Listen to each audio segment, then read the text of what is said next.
Good afternoon, shit stains. How we doing? It's been a pretty good day. Daddy's just in a little bit of a grumpy mood. But everything is good. So real quick, our main man, Jay Powell, did take the microphone today, and pretty much the same runaround as it has always been, except this time, Jay Powell kind of just made it even more clear that the Fed will not hesitate to continue increasing rates. It's pretty much the same thing that for the past year and a half of him saying, like, the demeanor that he's had about how interest rates will be fine. It's that same demeanor, but just flip-flopped towards the aggressive side of increasing interest rates. So just think of it like that. And markets, of course, reacted so rationally to this by melting up the entire day, closing green by 2%. Gapped up at open, melted down going into 11 a.m., came back up, just clear reaccumulation. Looks like distribution going into tomorrow. Not too bad. I mean, okay, so let me speak on this real quick while we're at it. If we look at the daily, I'm actually going to go to SPX for this, just for a clearer reading. We bounced off the daily, not the lowest. I think that's going to be saved for somewhere in the next 1 to 2 months. If you're not familiar, this is the Wyckoff Sniper, by the way, in case anyone's new here. This is an indicator that I wrote. It analyzes for Wyckoffian accumulation and distribution phases. This is and that's and others. It's a great indicator. It's free for now. So if you have TradingView and want to use it, go for it.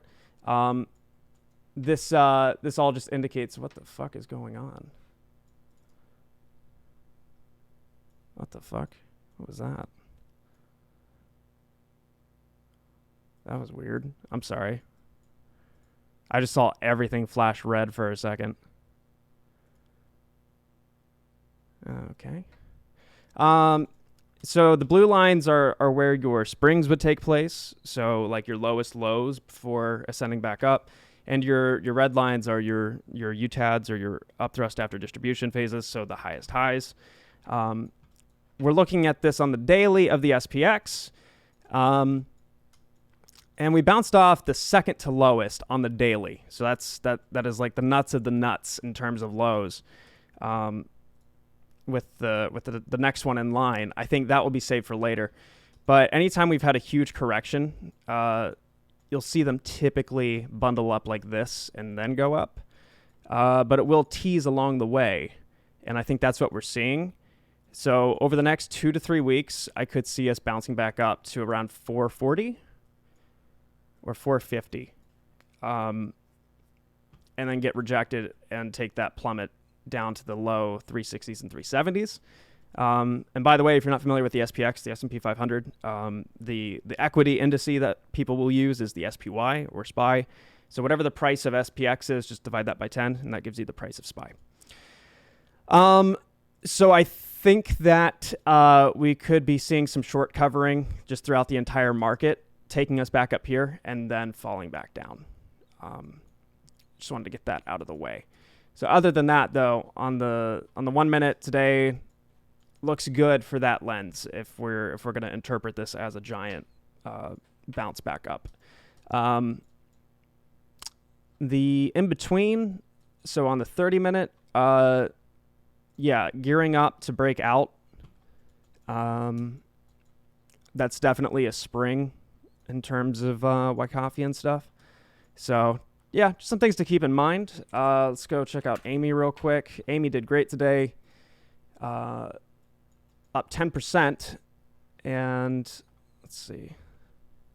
Yeah, so we melted right up at open, and then got rejected, retraced back down for a spring, and then this looks like reaccumulation taking place, and then entering distribution.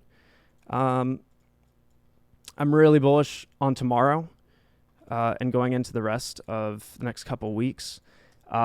Something else that, is it? Do I have this here?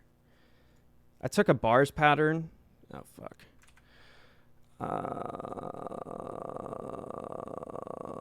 Which one is it? Is it this one? Bear with me. This is not the one.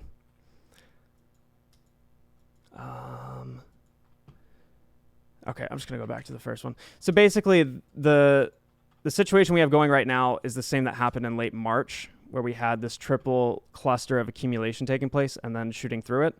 And we had a little bit of a tease right before this happened as well. I'll highlight this.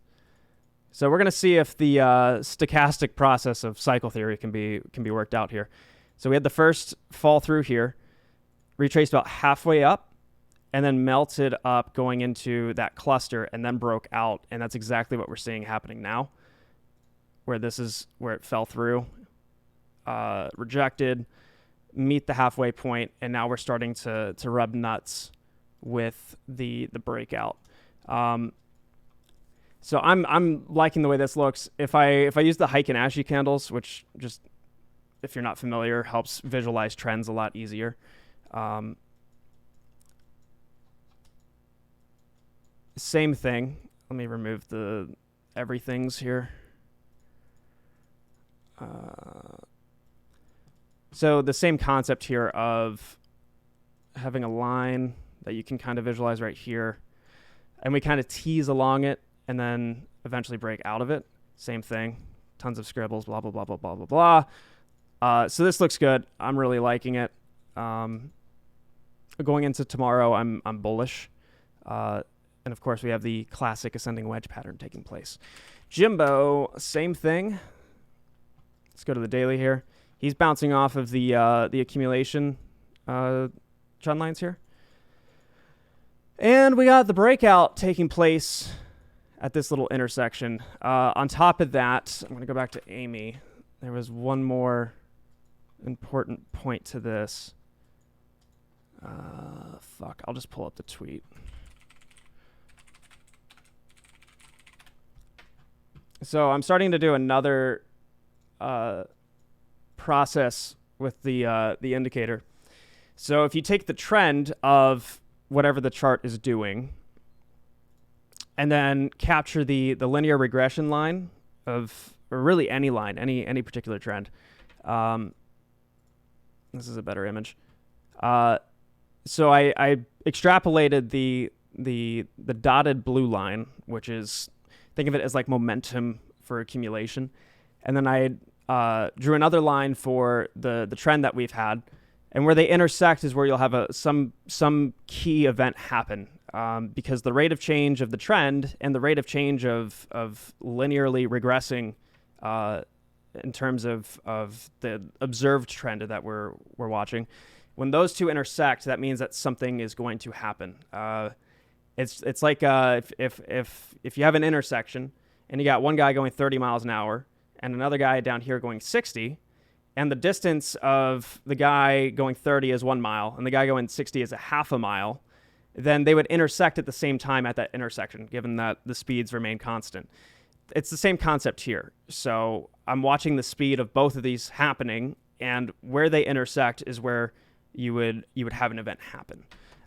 Not a bad thing like a car crash, but just in general, it's going to be some event that happens to line up at 9:30 tomorrow morning. Something to keep in mind. Going back to Jimbo real quick. Definitely a spring right here. If I check out the daily, yeah, he bounced off of some very key metrics here.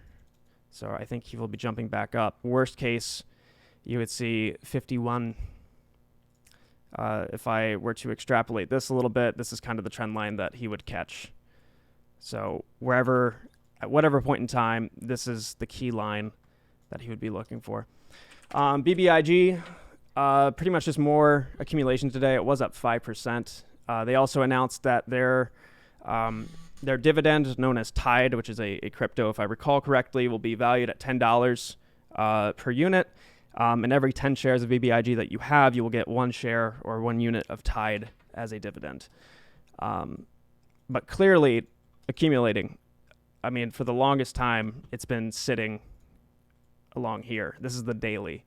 If I go to the 1 hour, pretty much just the same thing. It's confined inside of this channel, and I do see it breaking out very soon.